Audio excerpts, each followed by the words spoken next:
Ahora voy a leerte un cuento que se llama Un señor muy viejo, con unas alas enormes, de Gabriel García Márquez, escrito en 1968. Espero te guste. Al tercer día de lluvia, habían matado tantos cangrejos dentro de la casa que Pelayo tuvo que atravesar su patio anegado para tirarlos en el mar, pues el niño recién nacido había pasado la noche con calenturas y se pensaba que era causa de la pestilencia. El mundo estaba triste desde el martes. El cielo y el mar eran una misma cosa de ceniza, y las arenas de la playa, que en marzo fulguraban como polvo de lumbre, se habían convertido en un caldo de lodo y mariscos podridos. La luz era tan mansa al mediodía que cuando Pelayo regresaba a la casa después de haber tirado los cangrejos, le costó trabajo ver qué era lo que se movía y se quejaba en el fondo del patio. Tuvo que acercarse mucho para descubrir que era un hombre viejo, que estaba tumbado boca abajo en el lodazal, y a pesar de sus grandes esfuerzos no podía levantarse, porque se lo impedían sus enormes alas. Asustado por aquella pesadilla, Pelayo corrió en busca de Elisenda, su mujer, que estaba poniéndole compresas al niño enfermo, y la llevó hasta el fondo del patio. Ambos observaron el cuerpo caído con un callado estupor. Estaba vestido como un trapero. Le quedaban apenas unas hilachas descoloridas en el cráneo pelado y muy pocos dientes en la boca, y su lastimosa condición de bisabuelo ensopado lo había desprovisto de toda grandeza. Sus alas de gallinazo grande, sucias y medio desplumadas, estaban encalladas para siempre en el lodazal. Tanto lo observaron, y con tanta atención, que Pelayo y Elisenda se sobrepusieron muy pronto del asombro y acabaron por encontrarlo familiar. Entonces se atrevieron a hablarle, y él les contestó en un dialecto incomprensible, pero con una buena voz de navegante. Fue así como pasaron por alto el inconveniente de las alas, y concluyeron con muy buen juicio que era un náufrago solitario de alguna nave extranjera abatida por el temporal. Sin embargo, llamaron para que lo viera una vecina que sabía todas las cosas de la vida y la muerte, y a ella le bastó con una mirada para sacarlos del error. «Es un ángel», les dijo. «Seguro que venía por el niño, pero el pobre está tan viejo que lo ha tumbado la lluvia». Al día siguiente, todo el mundo sabía que en casa de Pelayo tenían cautivo un ángel de carne y hueso. Contra el criterio de la vecina sabia, para quien los ángeles de estos tiempos eran sobrevivientes fugitivos de una conspiración celestial, no habían tenido corazón para matarlo a palos. Pelayo estuvo vigilándolo toda la tarde desde la cocina, armado con su garrote de alguacil, y antes de acostarse lo sacó a rastras del lodazal y lo encerró con las gallinas en el gallinero alambrado. A medianoche, cuando terminó la lluvia, Pelayo y Elisenda seguían matando cangrejos. Poco después el niño despertó sin fiebre y con deseos de comer. Entonces se sintieron magnánimos y decidieron poner al ángel en una balsa con agua dulce y provisiones para 3 días y abandonarlo a su suerte en alta mar. Pero cuando salieron al patio con las primeras luces, encontraron a todo el vecindario frente al gallinero, retozando con el ángel sin la menor devoción y echándole cosas de comer por los huecos de las alambradas, como si no fuera una criatura sobrenatural, sino un animal de circo. El padre Gonzaga llegó antes de las 7, alarmado por la desproporción de la noticia. A esa hora ya habían acudido curiosos menos frívolos que los del amanecer, y habían hecho toda clase de conjeturas sobre el porvenir del cautivo. Los más simples pensaban que sería nombrado alcalde del mundo. Otros, de espíritu más áspero, suponían que sería ascendido a general de 5 estrellas para que ganara todas las guerras. Algunos visionarios esperaban que fuera conservado como semental para implantar en la tierra una estirpe de hombres alados y sabios que se hicieran cargo del universo. Pero el padre Gonzaga, antes de ser cura, había sido leñador macizo.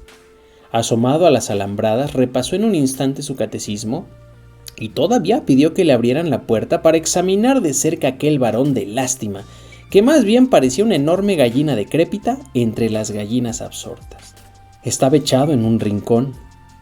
secándose al sol las alas extendidas entre las cáscaras de frutas y las sobras de desayunos que le habían tirado los madrugadores. Ajeno a las impertinencias del mundo, apenas si levantó sus ojos de anticuario y murmuró algo en su dialecto cuando el padre Gonzaga entró en el gallinero y le dio los buenos días en latín. El párroco tuvo la primera sospecha de su impostura, al comprobar que no entendía la lengua de Dios ni sabía saludar a sus ministros. Luego observó que, visto de cerca, resultaba demasiado humano. Tenía una insoportable olor de intemperie. El revés de las alas sembrado de algas parasitarias y las plumas mayores maltratadas por vientos terrestres, y nada de su naturaleza miserable estaba de acuerdo con la egregia dignidad de los ángeles. Entonces abandonó el gallinero y con un breve sermón previno a los curiosos contra los riesgos de la ingenuidad. Les recordó que el demonio tenía la mala costumbre de recurrir a artificios de carnaval para confundir a los incautos. Argumentó que si las alas no eran el elemento esencial para determinar las diferencias entre un gavilán y un aeroplano, mucho menos podían serlo para reconocer a los ángeles. Sin embargo, prometió escribir una carta a su obispo, para que éste escribiera otra a su primado y para que éste escribiera otra al sumo pontífice, de modo que el veredicto final viniera de los tribunales más altos. Su prudencia cayó en corazones estériles. La noticia del ángel cautivo se divulgó con tanta rapidez que al cabo de pocas horas había en el patio un alboroto de mercado, y tuvieron que llevar la tropa con bayonetas para espantar el tumulto que ya estaba a punto de tumbar la casa. Elisenda, con el espinazo torcido de tanto barrer basura de feria, tuvo entonces la buena idea de tapiar el patio y cobrar 5 centavos por la entrada para ver al ángel. Vinieron curiosos hasta de la Martinica. Vino una feria ambulante con un acróbata volador que pasó zumbando varias veces por encima de la muchedumbre, pero nadie le hizo caso porque sus alas no eran de ángel sino de murciélago sideral. Vinieron en busca de salud los enfermos más desdichados del Caribe. Una pobre mujer que desde niña estaba contando los latidos de su corazón y ya no le alcanzaban los números. Un jamaicano que no podía dormir porque lo atormentaba el ruido de las estrellas. Un sonámbulo que se levantaba de noche a deshacer dormido las cosas que había hecho despierto, y muchos otros de menor gravedad. En medio de aquel desorden de naufragio que hacía temblar la tierra, Pelayo y Elisenda estaban felices de cansancio, porque en menos de una semana atiborraron de plata los dormitorios, y todavía la fila de peregrinos que esperaban turno para entrar llegaba hasta el otro lado del horizonte. El ángel era el único que no participaba de su propio acontecimiento. El tiempo se le iba en buscar acomodo en su nido prestado, aturdido por el calor de infierno de las lámparas de aceite y las velas de sacrificio que le arrimaban a las alambradas. Al principio trataron de que comiera cristales de alcanfor, que de acuerdo con la sabiduría de la vecina sabia, era el alimento específico de los ángeles. Pero él los despreciaba, como despreció sin probarlos los almuerzos papales que le llevaban los penitentes, y nunca se supo si fue por ángel o por viejo, que terminó comiendo nada más que papillas de berenjena. Su única virtud sobrenatural parecía ser la paciencia. Sobre todo en los primeros tiempos, cuando le picoteaban las gallinas en busca de los parásitos estelares que proliferaban en sus alas, y los baldados le arrancaban plumas para tocarse con ellas sus efectos, y hasta los más piadosos le tiraban piedras tratando de que se levantara para verlo de cuerpo entero. La única vez que consiguieron alterarlo fue cuando le abrazaron el costado con un hierro para marcar novillos, porque llevaba tantas horas de estar inmóvil que lo creyeron muerto. Despertó sobresaltado, despotricando en lengua hermética y con los ojos en lágrimas, y dio un par de aletazos que provocaron un remolino de estiércol de gallinero y de polvo lunar, y un ventarrón de pánico que no parecía de este mundo. Aunque muchos creyeron que su reacción no había sido de rabia, sino de dolor, desde entonces se cuidaron de no molestarlo, porque la mayoría entendió que su pasividad no era la de un héroe en uso de buen retiro, sino la de un cataclismo en reposo. El padre Gonzaga se enfrentó a la frivolidad de la muchedumbre con fórmulas de inspiración doméstica, mientras le llegaba un juicio terminante sobre la naturaleza del cautivo. Pero el correo de Roma había perdido la noción de la urgencia. El tiempo se les iba en averiguar si el convicto tenía ombligo, si su dialecto tenía algo que ver con el arameo, si podía caber muchas veces en la punta de un alfiler o si no sería simplemente un noruego con alas. Aquellas cartas de parsimonia habrían ido y venido hasta el fin de los siglos si un acontecimiento providencial no hubiera puesto término a las tribulaciones del párroco. Sucedió que por esos días, entre muchas otras atracciones de las ferias errantes del Caribe, llevaron al pueblo el espectáculo triste de la mujer que se había convertido en araña por desobedecer a sus padres. La entrada para verla no solo costaba menos que la entrada para ver al ángel, sino que permitían hacerle toda clase de preguntas sobre su absurda condición y examinarla al derecho y al revés, de modo que nadie pusiera en duda la verdad del horror. Era una tarántula espantosa del tamaño de un carnero y con la cabeza de una doncella triste. Pero lo más desgarrador no era su figura de disparate, sino la sincera aflicción con que contaba los pormenores de su desgracia. Siendo casi una niña, se había escapado de la casa de sus padres para ir a un baile, y cuando regresaba por el bosque después de haber bailado toda la noche sin permiso, un trueno pavoroso abrió el cielo en dos mitades, y por aquella grieta salió el relámpago de azufre que la convirtió en araña. Su único alimento eran las bolitas de carne molida que las almas caritativas quisieran echarle a la boca.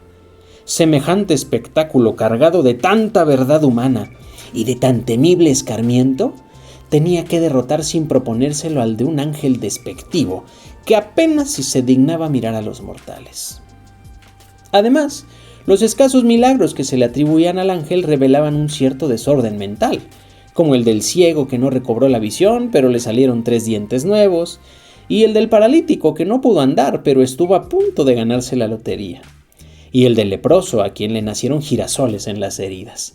Aquellos milagros de consolación, que más bien parecían entretenimientos de burla, habían quebrantado ya la reputación del ángel, cuando la mujer convertida en araña terminó de aniquilarla.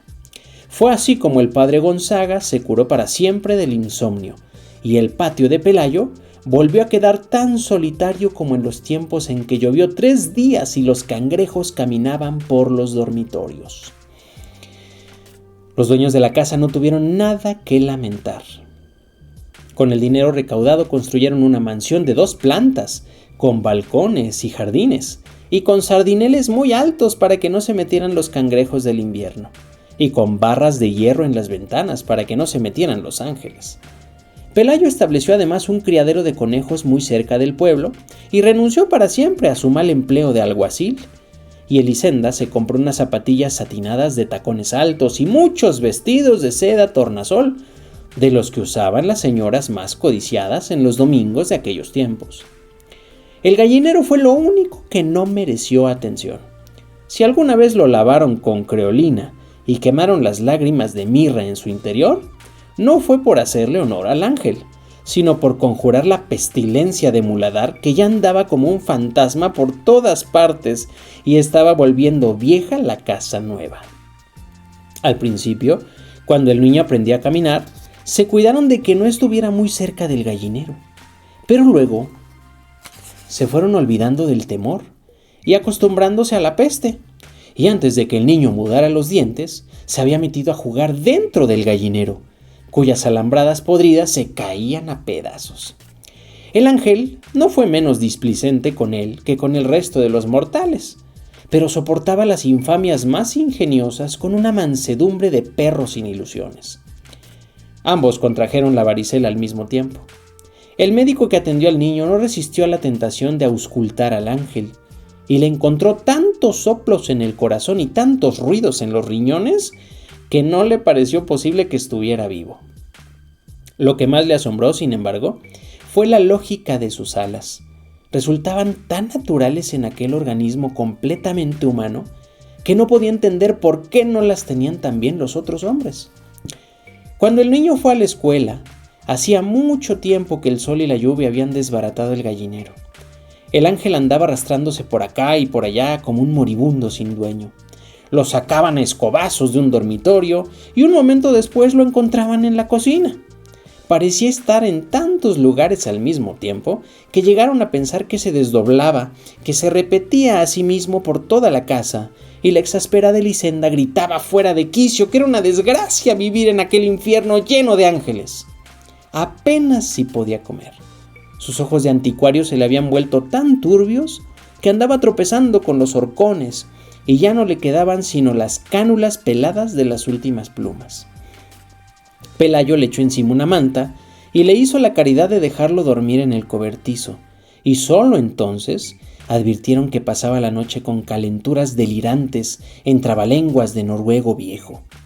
Fue esa una de las pocas veces en que se alarmaron, porque pensaban que se iba a morir, y ni siquiera la vecina sabia había podido decirles qué se hacía con los ángeles muertos. Sin embargo, no solo sobrevivió a su peor invierno, sino que pareció mucho mejor con los primeros soles. Se quedó inmóvil muchos días en el rincón más apartado del patio, donde nadie lo viera, y a principios de diciembre empezaron a nacerle en las alas unas plumas grandes y duras, plumas de pajarraco viejo, que más bien parecían un nuevo percance de la decrepitud.